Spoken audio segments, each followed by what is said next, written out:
Hi, CC students. We're going to do a new video today where we're going to talk about using an Annie chart to develop your direct and cross-examination questions. And I'm going to break this into two separate videos. The first video is where we're going to take a case that I like, and that's the O.J. Simpson case.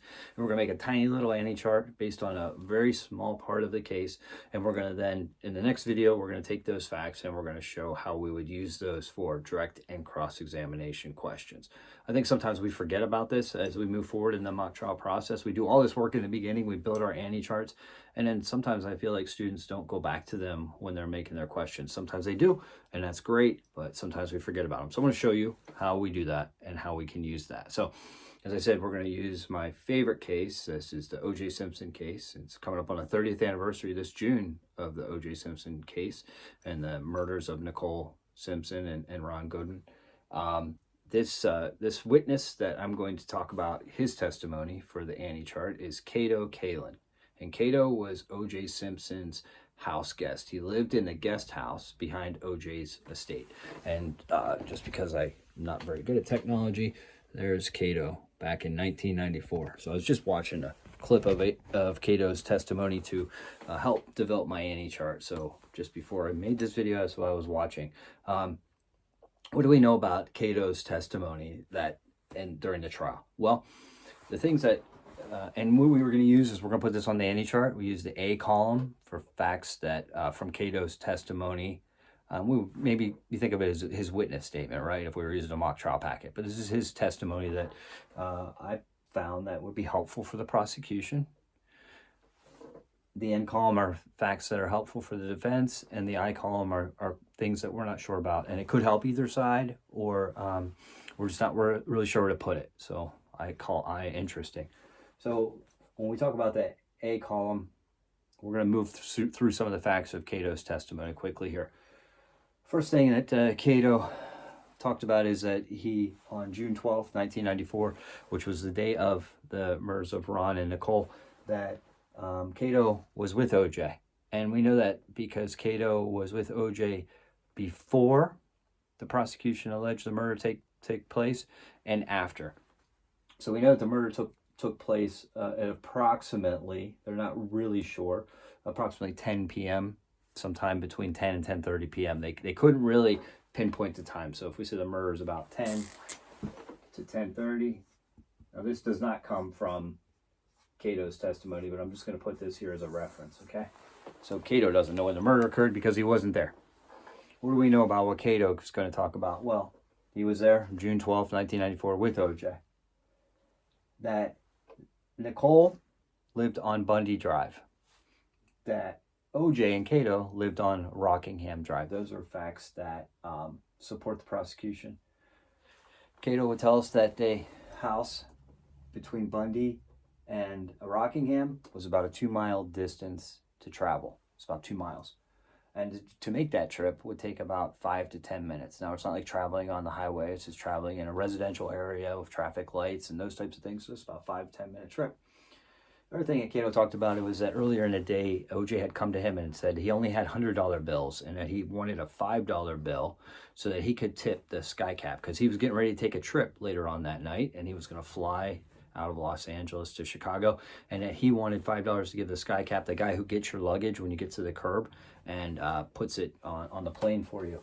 So he wanted a $5 bill. That at about 9 o'clock p.m., they went to McDonald's together, or decided to go to McDonald's, O.J. and Cato. This is establishing the timeline of the night. That when they got to McDonald's, Cato paid for the McDonald's, and O.J. gave him his change back. Now, that's an interesting fact because remember I told you about the $100 bills? Well, Cato didn't have any $5 bills to give to O.J. when O.J. asked for it, but he gave him a $20 bill. When they go to McDonald's, Cato pulls out another $20 bill and pays for the McDonald's. O.J. hands him his change. Now, this isn't 2024 McDonald's prices. This is back when you could get an extra value meal for $2.99. I'm talking about a Big Mac, a fry, and Coke for $2.99. So let's just assume they both got 2 extra value meals, or the value meals. We're talking $6, $7. So there would have been like $12, $13 in change That would have covered the sky cap. But I think it's interesting. OJ didn't pay at McDonald's and get his own change. He let Cato pay, and he gave him his change. That's a fact that I just thought was always interesting, and I'll put that on the prosecution side. That at around 9:40 p.m., they returned from McDonald's to OJ's house, and we have phone records that Cato was on the phone at approximately 10 o'clock p.m., 10:30 p.m., making a phone call to a friend.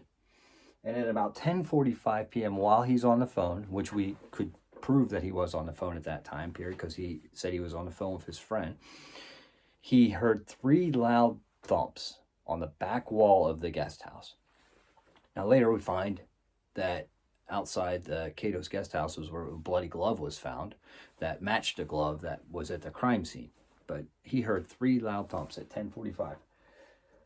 At 11, he finally goes outside to determine what was the cause for those loud thumps because he was scared. At 11 o'clock p.m., he goes outside. He sees a limousine getting ready to pick up OJ. Remember I told you OJ was going to go to the airport that night.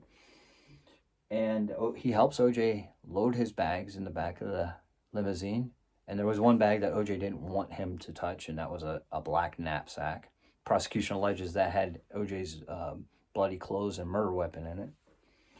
And interesting fact that he could not account for OJ's presence between approximately 9:36 when they returned from McDonald's and 11 o'clock p.m. So there's a gap in time, over almost an hour and a half of time, that OJ was unaccounted for and had no other alibis. So Cato was giving him an alibi between 9:36 and 11. Why is that important?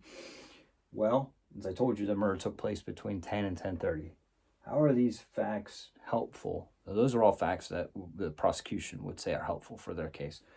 What are the facts that are helpful for the defense's case? Well, we now have somebody that can establish OJ's presence before and after the murder. The other thing that Cato was helpful for through his testimony is he could testify to OJ's demeanor, his behavior, how he acted. He testified that there was no cuts on his hands. He testified that OJ was not overly agitated, that he wasn't angry, that they went to McDonald's, that they, he talked about the $5 for the sky cap, that he didn't have enough money. The other interesting thing is that with Cato's testimony is now you have a person who's testifying that he goes to McDonald's with his friend, his housemate. Cato goes with OJ to McDonald's. They have dinner. They drive home. They get home. And OJ then somehow decides to get in his car, make this 2-mile trip from his house to Nicole's house, commit a murder of 2 individuals, drive back.